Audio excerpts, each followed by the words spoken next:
আলহামদুলিল্লাহ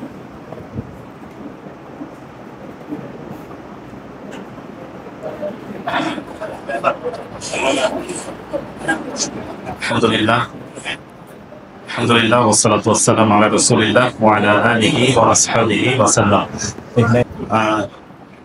আলহামদুলিল্লাহ, আপনারা অনেকে অলরেডি আপনাদের কিছু প্ল্যান শেয়ার করেছেন।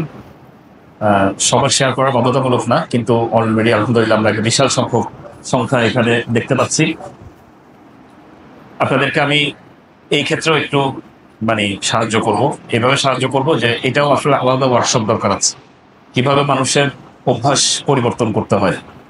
এখানে অনেকগুলো বিষয় আপনারা বলেছেন যেগুলো আসলে অভ্যাস মানুষের, যেটা নিয়োগ করেছি আমরা, ঠিক আছে, কিন্তু এটাকে বাস্তবায়ন লেভেলে নিয়ে যাওয়ার জন্য আসলে আরো অনেকগুলো জিনিস আমাদের চিন্তা করতে হবে। যেমন আপনার কিছু জিনিস আপনি ছেড়ে দিতে চেয়েছেন, আগে ছিল না, হ্যাঁ, যেমন আপনি বলেছেন যে চোখের জেনা থেকে বেঁচে থাকবেন।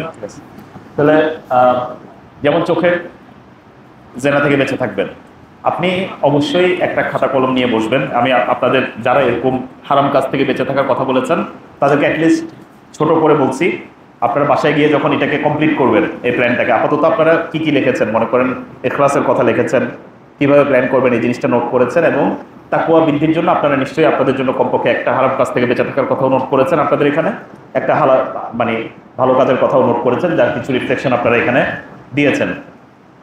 হারাম কাজ থেকে বেঁচে থাকার কথাটা খালি এতটুকু লিখে দিবেন না, কারণ এটাও কিন্তু একটা স্মার্ট প্ল্যানিং হয়নি, আপনারা নিশ্চয়ই বুঝতে পারছেন।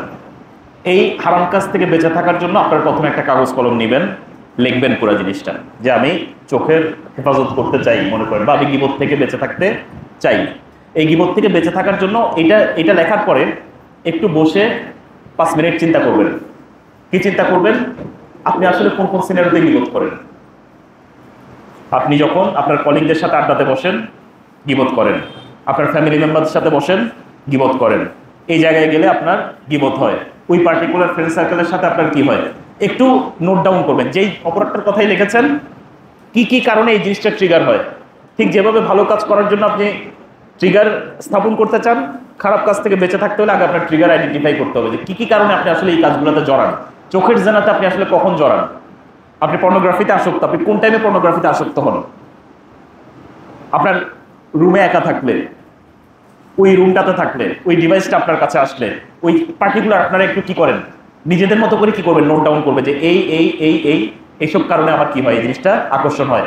প্রত্যেকটা যে জিনিসগুলো আপনাকে ট্রিগার করে, প্রত্যেকটা কিভাবে মিনিমাইজ করা যায়, আলাদা আলাদা করে কি করবেন, একদম লিখবেন। কিন্তু আমি আপনাদেরকে বলেছি আল্লাহ দিয়ে আল্লামা বিল কালাম, বুঝছেন কিনা? আল্লাহ সুবহানাহু ওয়া তাআলা আমাদেরকে শিখিয়েছেন কি দিয়ে?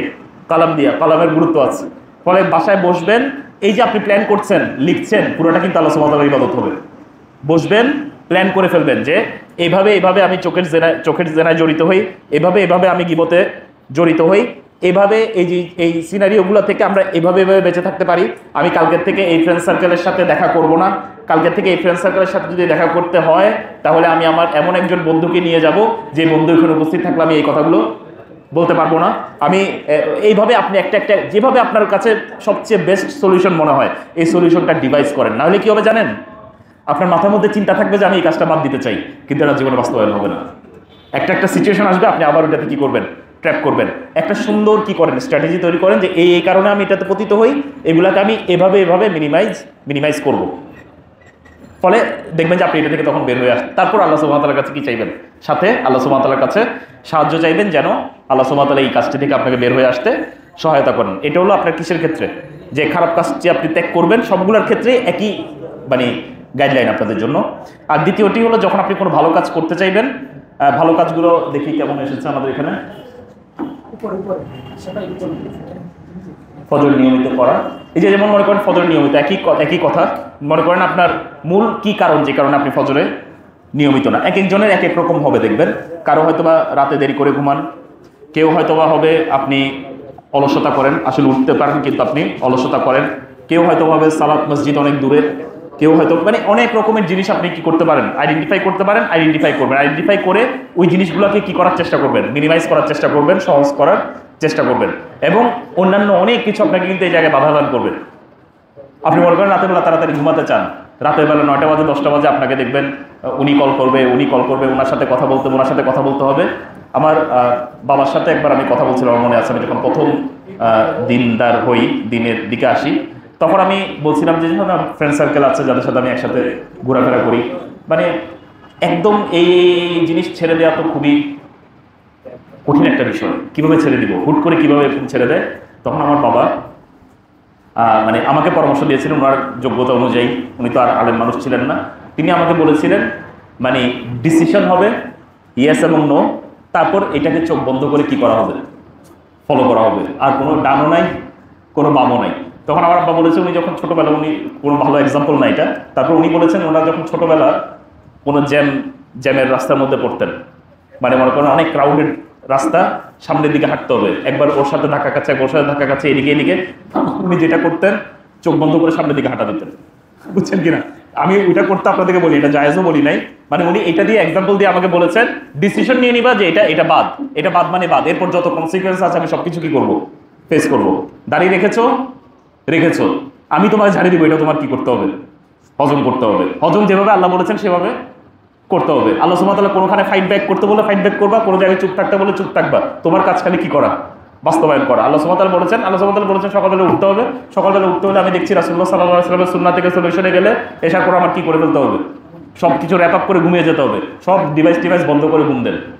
আমার চেয়ারম্যান স্যার আছেন এখানে, ফর্চুনেটলি আমি জানেন যে আমার মোবাইল অটো কি হয়ে যায়, ডু নট ডিস্টার্ব মোড হয়ে যায়, বুঝছেন কিনা? এখন ডু নট ডিস্টার্ব এখানে ফোন দিয়ে আমাকে উনি অনেক সময় পান না, তো এটা উনি আবার জানেন, আবার অ্যাপ্রিসিয়েটও করেন, মানে ইয়ে করেন না যে আমি আসলে ওই টাইমে আমাকে ফোন দিলে আসলে পাওয়া যায় না। তো আপনি এটা ভেবে কী করবেন, ম্যানেজ করবেন। এটা একবার যখন হার্ড লাইনে চলে যাবেন, প্রথম দিকে কিছু কি আসবে আপনার উপর, রিয়াকশন আসবে, কিরে তুই এটা করস না, ওইটা করস না, ওই টাইমে অ্যাভেলেবেল পাই না, তোরা দিনেও পাই না, রাতেও পাই না, এরকম করতে করতে করতে করতে আস্তে আস্তে দেখবেন 1 মাস 2 মাস পরে জিনিসটা কী হয়ে গিয়েছে। ঠিক যেভাবে যখন প্রথম আপনারা দাঁড়িয়ে রেখেছেন, এই কি দাঁড়িয়ে রাখলি, হুজুর হয়ে গেলি, এই হইলি সেই হইলি, আস্তে আস্তে মিনিমাইজ হয়ে গিয়েছে না, মানুষ কি করে নিবে, মানিয়ে নিবে। আপনার এই জিনিসটা কি করতে হবে, যখন রাসূলুল্লাহ সাল্লাল্লাহু আলাইহি ওয়াসাল্লামকে স্ট্যান্ডার্ড ধরবেন, এই স্ট্যান্ডার্ডের ব্যাপারে কোনো কম্প্রোমাইজে যাবেন না, এটা বাস্তবায়ন করে ছাড়বেন আপনার জীবনে, দেখবেন অন্য সব কিছু এটার মতো করে সাজিয়ে নিবে। আর যদি আপনি প্রথম থেকে কম্প্রোমাইজ করতে চান, অন্যরা কেউ কম্প্রোমাইজ আপনার সাথে করবে না। ফলে যেই জিনিসটাতে স্ট্রাগল করতেছেন নিয়ে আজকে বসবেন বাসায় গিয়ে, এটা এখানে করার দরকার নাই। কি কি কারণে আপনি এই জায়গাটা থেকে মানে আগাতে পারছেন না, ওই সবগুলো জিনিস মিনিমাইজ করার জন্য ডিটেইলস প্ল্যান তৈরি করবেন। এবং আপনাদেরকে আমি আপাতত কাজ দিব, রমাদান মাসের আগ পর্যন্ত প্রতি 2 দিন পর এই জিনিসটা রিভাইজ করবেন, জাস্ট করবেন, আর কিছু না। যে কোনো একটা নির্দিষ্ট টাইম রাখবেন, রাতে ঘুমানোর আগে অথবা ফজরের পরে উঠে যে কোনো একটা টাইমে আপনি খালি ওই কাগজটা পড়বেন। আর রমাদান মাসে কাজ হবে প্রতিদিন পড়া, বুঝছেন? কারণ এটা আপনার রমাদানের প্ল্যান। রমাদান মাসে এই জিনিস জীবন থেকে আউট করবেন, তো প্রতিদিন রুটিন করে খালি একবার এরকম প্রথম থেকে শেষ পর্যন্ত পড়বেন যে আমার এই কাজটা করার কথা ছিল না, এই কাজে যাওয়ার কথা ছিল না, ওই কাজে যাওয়ার কথা ছিল না, ওইটা যাওয়ার কথা ছিল না। দেখবেন আপনি সবসময় রিমাইন্ডার হিসেবে এটা কাজ করবে। এবং যখনই মনে হবে যে না আমি এডিশনাল আরেকটা কারণে এই কাজে অংশগ্রহণ করছি, সেটাও এখানে কি করে ফেলবেন, নোট করে ফেলবেন। আমি প্রথম দিকে কয়েকটা জিনিসে স্ট্রাগল করছিলাম, এবং দিনে যখন পরিবর্তন হই, তখন আমি যেটা করতাম, দেখা যেত যে আমি চিন্তা করতে করতে, কোরআনের আয়াত পড়তে পড়তে, মানুষের সাথে কথা বলতে বলতে কোন একটা পয়েন্ট আমাকে এমনভাবে ট্রিগার করতো যে জিনিসটার কারণে আমি কাজটা তখন ইমিডিয়েটলি কী করতে পারতাম, ছেড়ে দিতে পারতাম। কয়েকদিন পরে আবার কী করতাম, ব্যাক করতাম। তা আমি একবার চিন্তা করলাম যে why not I note down everything. আমি এই জায়গায় কেন আমি ট্রিগার্ড হয়েছিলাম যে আমি এই জায়গাটা আমি ছেড়ে দিব, এই পয়েন্টগুলো আমি নোট করে রাখি। নোট করে রাখার পর আমি দেখেছি যখন 1টা 15টা 16টা 17টা পর্যন্ত পয়েন্ট হয়ে গিয়েছে, তখন আবার 1 নম্বর পয়েন্ট কাজ করা শুরু করেছে। 1 নম্বর পয়েন্ট মনে পড়লে আমার কাছে মনে হচ্ছে হ্যাঁ এই কেমন, আমি এটার মধ্যে কেমনে জড়ালাম। এভাবে আপনার সাথে কোরআনের অনেকগুলো এক্সপিরিয়েন্স থাকবে, মানুষের সাথে কথোপকথনের অনেকগুলো এক্সপিরিয়েন্স থাকবে, কোন কারণে আপনি এই কাজটি ছেড়ে দিতে পেরেছিলেন, ওই জিনিসগুলো সবসময় কি রাখবেন, নোট ডাউন হবে, একটা ডায়েরি মেনটেন করবেন। যখনই ওই অপরাধে আবার আপনার জড়াতে ইচ্ছা করবে, ওই নোটগুলো কি করবেন, পড়বেন। কারণ এক একজন মানুষ এক এক জিনিসে কি হয়, প্রভাবিত হয়, সবার প্রভাব একরকম থাকে না। ফলে এই যে মনে করেন এই পার্সোনাল ম্যানেজমেন্টগুলো করছেন, আপনাকে দুনিয়াতে কোনো সার্টিফিকেট পাবেন না এগুলোর জন্য, বুঝছেন কিনা? একমাত্র কার জন্য করছেন আপনি খেয়াল করেন, আপনার অন্তর বাহির যখন আল্লাহর সাথে একদম কানেক্টেড হয়ে যাবে, তখন আপনি এরকম ম্যানেজমেন্টে যাবেন। কারণ আপনার আল্লাহ জানে, খালি আর কেউ জানে না যে আপনি এই কাজগুলো করেন। এবং আপনি এই প্ল্যানও করছেন কার জন্য, আল্লাহ সুবহানাহু ওয়া তাআলার জন্য। এবং আপনি আল্লাহ সুবহানাহু ওয়া তাআলার সামনে খুবই সম্মানিত হয়ে দাঁড়াবেন কিন্তু সেদিন, যেদিন আপনি, কারণ আপনি আল্লাহ সুবহানাহু ওয়া তাআলা দেখেছেন তো যে আপনি আপনার সর্বোচ্চ কি করেছেন, মানে আপনি চেষ্টা করেছেন কেন, একমাত্র আল্লাহর জন্য। তো আর কেউ তো আপনাকে এটার জন্য কোনো কি দিবে না, পুরস্কার দিবে না। কিন্তু আপনি আল্লাহ সুবহানাহু ওয়া তাআলার জন্য প্ল্যান করেছেন, চেষ্টা করেছেন, বাস্তবায়ন করার চেষ্টা করেছেন, লিখে রেখেছেন, আল্লাহ আমি বারবার এটাতে পড়ে যাই, কিভাবে বের হয়ে আসবো, এটার জন্য আপনি কি করেছেন, ম্যানেজমেন্ট করেছেন। এভাবে আপনি সবসময় চেষ্টা করবেন। যাই হোক, এটা কিছু গাইডলাইন ছিল আমাদের এখানে যেগুলো এসেছে, সবগুলো খুবই গুরুত্বপূর্ণ। আপনারা যারা ভিজুয়ালাইজ করেছেন নিজেদেরও এরকম কোনো দুর্বলতা থাকলে নোট করে রাখতে পারেন। এরপরের পয়েন্ট আমরা যেই হেডিংয়ে আমরা আলোচনা করব সেটি হলো রমাদান মাসের আরেকটি স্পেশাল সেগমেন্ট যেটা সম্পর্কে অবশ্যই প্ল্যানিং দরকার হবে, সেটি হলো রমাদান এবং কোরআন। কোরআন নিয়ে প্ল্যানিং থাকতে হবে না রমাদান মাসে? কেন থাকতে হবে কে বলবেন? শাহরুর রমাদান আল্লাযী উনজিলা ফীহিল কোরআন। রমাদান কোন মাসে নাজিল হয়েছে? কোরআন কোন মাসে নাজিল হয়েছে? রমাদান মাসে নাজিল হয়েছে, নাকি শাবান মাসে নাজিল হয়েছে? আমরা এখন যে মাসে আছি সেই মাসে না, এটা কোন মাসে নাজিল হয়েছে? আর রমাদান মাসে নাজিল হয়েছে, লাইলাতুল কাদরে নাজিল হয়েছে। লাইলাতুল কাদর অবশ্যই কোথায়? রমাদান মাসে। তাইলে রমাদান মাস মূলত এই যে আল্লাহ সুবহানাহু ওয়া তাআলা আলাদা করে কি করেছেন, উল্লেখ করেছেন। কেন উল্লেখ করেছেন? শাহরুর রমাদান, এই কোরআনের কারণে উল্লেখ করেছেন, বুঝছেন কি? তাহলে রমাদান মাসের মূল শ্রেষ্ঠত্ব কিসের জন্য? কোরআনের জন্য। শাহরুর রমাদান আল্লাযী উনজিলা ফীহিল কোরআন। আচ্ছা, আমি যদি আপনাকে বলি রমাদান মাসে কোরআন নাজিল হয়েছে, এই কারণে কি আপনি রমাদান মাসে কোরআন তেলাওয়াত করতে পারবেন? মানে বলতে পারবেন যে রমাদান মাসে কোরআন তেলাওয়াত করা একটা স্পেশাল আমল? বলতে পারবেন না। কারণ এই মাসটা কোরআনের মাস হওয়ার কারণে কিভাবে এটাকে উদযাপন করতে হবে সেটাও আমাদের কাছ থেকে নিতে হবে, রাসূল সাল্লাল্লাহু আলাইহি ওয়াসাল্লাম থেকে নিতে হবে। আমরা কিন্তু এই জায়গায় ট্র্যাপে পড়ে যাই। যদি আমরা প্রমাণও করি যে শাবান মাসের মধ্য রজনীতে কোরআন নাজিল হয়েছে, স্টিল এটা কোনো আমলকে ইন্ডিকেট, এটা একটা ইনফরমেশন, যে ইনফরমেশনের সাথে কোনো আমল কানেক্টেড না। আমি বলছি না এরকম কোনো হাদিস আছে। যদি হাদিস কোনোটা আসতো যে এই মাস এই রাতের কোনো একটা স্পেশাল ফজিলত আছে, স্টিল আপনার ওই রাতের জন্য কি সাব্যস্ত হতে হবে? আমল সাব্যস্ত হতে হবে কার কাছ থেকে? রাসূলুল্লাহ সাল্লাল্লাহু আলাইহি সাল্লামের কাছ থেকে। কিন্তু মজার কথা হলো রাসূলুল্লাহ সাল্লাল্লাহু আলাইহি সাল্লাম রমাদান মাসে কি করতেন? কোরআনের সাথে সময় কাটাতেন। বরঞ্চ জিবরিল আলাইহিস সালাম চলে আসতেন, জিবরিল আলাইহিস সালামের সাথে তিনি কি করতেন? মুদারাসা করতেন, মানে একজন আরেকজনকে শোনাতেন, রিভাইজ করতেন। যা যা কিছু ওনার কাছে নাজিল হয়েছেন পুরো জিনিসটাকে তিনি কি করতেন?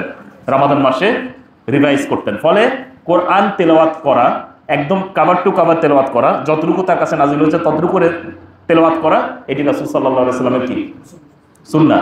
এবং এটা কি একবার পড়াটাই আমরা এটাকে কি করে ফেলবো, ব্লক করে ফেলবো যে একবারই পড়তে পারবো না। দেখা গেল যে রাসূলুল্লাহ সাল্লাল্লাহু আলাইহি ওয়াসাল্লাম শেষবার কি করেছেন? দুইবার কি করেছেন?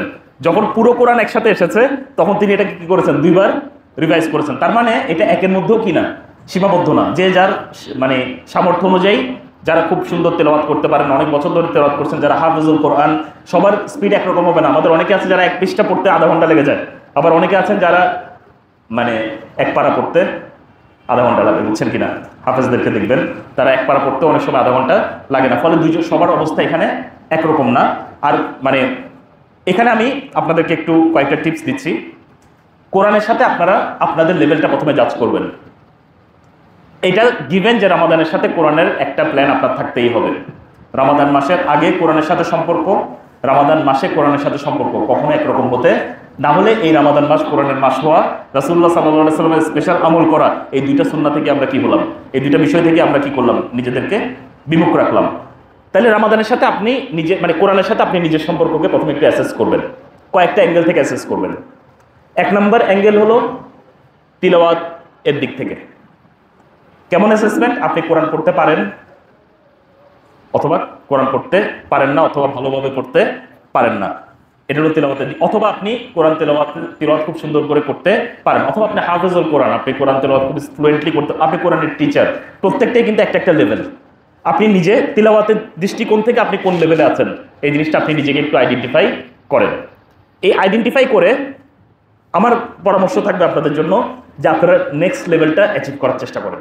এই মাসে আপনি তিলাওয়াত করতে পারেন না, আপনি এই মাসের 30 দিনের টার্গেট, প্রতিদিন আপনি 15 মিনিট 10 মিনিট, হয়তোবা আমি খেয়াল সিএফসি থেকে কোনো আয়োজন আছে কিনা আমি জানি না, যে মানে রেগুলার কোরআন কি করার জন্য, মানে মুদারাসা করার জন্য, বা এসে শোনাবেন, একটু মস্ক করবেন, কারেক্ট করে দিবে, অথবা কিছু তেলাওয়াতের কিছু জিনিস শেখাবেন।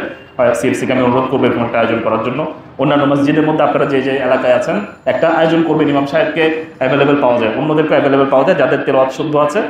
অনলাইনে অনেকগুলো অ্যারেঞ্জমেন্ট আসছে, এটা আমি নিজে জানি। ফলে অনলাইন যারা অফলাইনে পারবেন না, অ্যাটলিস্ট অনলাইনে কি করবেন, এরকম বিভিন্ন জায়গায় হয়ে 15 দিনের 20 দিনের 30 দিনের একটা কিসের মধ্যে ঢুকে যাবেন, ফুল প্ল্যানে ঢুকে যাবেন, যে প্রতিদিন আপনি 15 মিনিট 20 মিনিট টাইম দিয়ে কোরআন তিলাওয়াতকে একদম কি পর্যায়ে নিয়ে যাবেন। ঠিক পর্যায়ে নিয়ে যাবেন। তাহলে আপনি মনে করেন যারা তিলাওয়াত পারেন না তারা তিলাওয়াতটাকে কারেক্ট করার চেষ্টা করবেন, যারা তিলাওয়াত পারেন কিন্তু করেন না তারা তিলাওয়াত করা শুরু করবেন, অবশ্যই স্মার্ট পদ্ধতিতে যেভাবে আমরা বলেছি সেভাবে। যারা তেলাওয়াত পারেন, সুন্দর করে পড়তে পারেন, তেলাওয়াতও করেন রেগুলার, তারা অ্যাটলিস্ট আরেকজনকে কি করার চেষ্টা করবেন, কোরআনটা ঠিকভাবে। কারণ আমাদের এত টিচার কই পাবো আমরা, অনেক টিচার দরকার, তাই না? কারণ অনেকে কোরআন শিখতে চাইবে। তাহলে আপনি যদি আসলে কনফিডেন্ট হন যে আপনি ঠিক তাজবিদের সাথে কি করতে পারেন, কোরআন পড়তে পারেন, আপনি আরেকজনকে কি করেন, সাহায্য করেন। আপনার বাসার মেম্বারদেরকে আপনি কি করেন, কোরআন পড়তে সাহায্য করেন।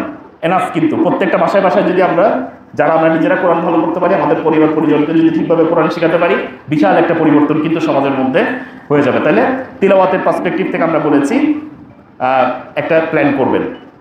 2 নাম্বার প্ল্যান করবেন বোঝার দৃষ্টিকোণ থেকে, আন্ডারস্ট্যান্ডিংয়ের দৃষ্টিকোণ থেকে। এই বিষয়ে আমার একটা পরামর্শ থাকবে যে আপনি কোরআনের কিছু সূরাকে কি করেন, টার্গেট করেন, কিছু আয়াতকে টার্গেট করেন, কিছু ধরনের আয়াতকে টার্গেট করেন। এটা বিভিন্ন রকম অ্যাঙ্গেলে হতে পারে। যেমন আপনি খালি জুজ আম্মাকে টার্গেট করলেন, আমপারাকে টার্গেট করলেন, অথবা খালি সূরা ফাতিহা টার্গেট করলেন। বুঝেন, আমি কয়েকটা উদাহরণ দিচ্ছি। অথবা সিলেক্টেড কিছু আয়াত, যেগুলো অনেকগুলো দর্শন কোরআন বা অন্যান্য জিনিসের বই পাওয়া যায়, এরকম কতগুলো আয়াতকে টার্গেট করলেন। অথবা আপনি মনে করেন খালি ইয়া আইয়ুহাল্লাযীনা আমানু যত জায়গায় এসেছে এরকম 30টা আয়াতকে কি করলেন, টার্গেট করলেন। খালি সূরা মুলককে কি করলেন, টার্গেট করলেন। শুধু সূরা কাহাফকে কি করলেন, টার্গেট করলেন। যেসব সূরা আপনি ফ্রিকোয়েন্টলি সাধারণত সালাতে পড়েন, খালি ওই সূরাগুলোকে টার্গেট করলেন। যেটি করবেন ওরকম আপনার একটা ওই স্মার্ট প্ল্যানের অংশ হিসেবে 30 দিনের জন্য ডিভিশন করে আপনি আয়াতগুলোকে কি করে নেবেন, সাজিয়ে নেবেন। যে প্রতিদিন একটা আয়াত অথবা 2টা আয়াত অথবা 3টা আয়াত আমি কয়েকটা লেভেলে কাজ করব। 1 নম্বর হলো আয়াতটা পড়বো, ওইটার অর্থটা পড়বো, অর্থটা পড়ে এই অর্থটা কি মিন করে, তাফসীর, ছোট তাফসীর, সংক্ষিপ্ত তাফসীর, যে আয়াতটা দ্বারা আমরা কি বুঝলাম। 3 নম্বর স্টেপ। 4 নম্বর স্টেপ, এই অনুধাবনের সাথে আমার জীবনের কতটুকু কি আছে একটা কম্প্যারিজন করা, আমি কতটুকু কমপ্লায়েন্সে আছি, কতটুকু কমপ্লায়েন্সে নাই। এরপর 5 নম্বর পয়েন্ট, কিভাবে আমি এই আয়াতের কমপ্লায়েন্সে চলে আসতে পারি। যদি আমি দেখি যে আমি 100% কমপ্লায়েন্স, একটা টিক চিহ্ন দিব যে 2 নম্বর, এই 2টা আয়াত আমার জীবনে কি বাস্তবায়িত। আপনি কিন্তু অনেক ভালো ফিল করবেন, আমি গ্যারান্টি দিতে পারি। 30 দিন পরে যদি আপনি 60টা বা 90টা আয়াতের খেলে আপনি বলতে পারেন যে এই 90টা আয়াত আমার জীবনে বাস্তবায়িত।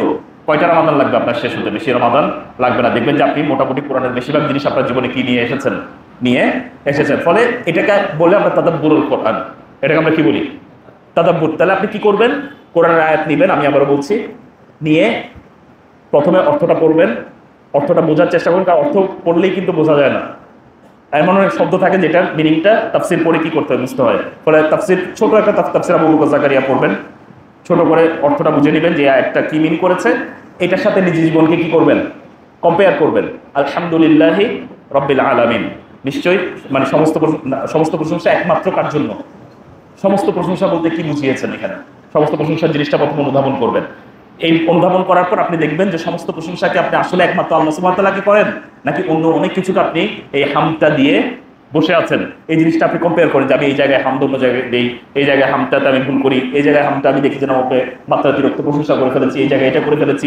টোটাল আপনি কি করে ফেলেন, আইডেন্টিফাই করে এই জিনিসগুলো আপনার জীবন থেকে কিভাবে মিনিমাইজ করবেন প্ল্যান করে ফেলেন। এই যে আপনি আধা ঘন্টা থেকে 40 মিনিটের একটা সময় কাটালেন, একটা অন্যরকম এক্সারসাইজ না, মজাও পাবেন, আপনি পুরোটাই ইবাদতে পরিণত হবে, কোরআনের সাথে আপনার সম্পর্ক কি করবে, বৃদ্ধি করবে। এটাও আমি একটা নতুন ধরনের একটা কিসের কথা বললাম, প্ল্যানের কথা বললাম, যেটা আপনারা চাইলে বাস্তবায়ন করতে পারেন। তাহলে আমি 2 অ্যাঙ্গেলে কথা বললাম। একটা অ্যাঙ্গেল হলো তিলাওয়াতের দৃষ্টিকোণ থেকে, আর একটা অ্যাঙ্গেল হলো আন্ডারস্ট্যান্ডিং এর দৃষ্টিকোণ থেকে। সেই ক্ষেত্রে যদি আপনারা কারো মনে করেন যে না, আপনার এরকম কোরআন নিয়ে অনেক গবেষণা আছে, আগে থেকে অনেক পড়ালেখা করেছেন, আপনার কোনো সার্কেল আছে যে সার্কেলের মধ্যে আপনি কোরআনের 2টা তাফসীর তাদের সাথে শেয়ার করতে পারেন, শেয়ার করলে তারা বেনিফিটেড হবে, সেখানে আপনি তাদের সাথে একটু কি করেন, কোরআনের তাফসীরটা শেয়ার করেন। এভাবে এই যে দৃষ্টিকোণগুলো দিয়ে বললাম, একটা স্টুডেন্ট হিসেবে, একটা টিচার হিসেবে তিলাওয়াতের ক্ষেত্রে, আবার স্টুডেন্ট হিসেবে এবং টিচার হিসেবে, এই কেস অফ আন্ডারস্ট্যান্ডিং, এভাবে আপনারা একটা কি সাজাতে পারেন। এগুলো হলো টিপস দিলাম কিভাবে আপনার কোরআনের সাথে একটা প্ল্যান সাজাতে পারেন।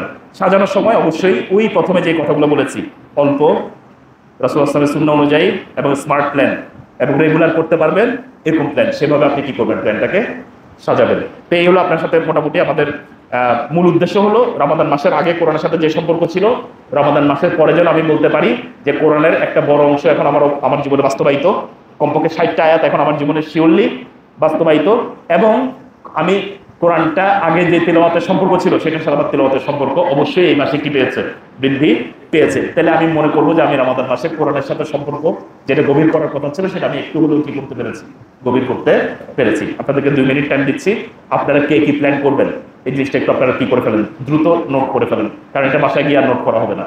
লিখে ফেলেন যে আপনারা কোরআন নিয়ে এই 2 লেভেলের তিলাওয়াতের ক্ষেত্রে এবং কিসের ক্ষেত্রে,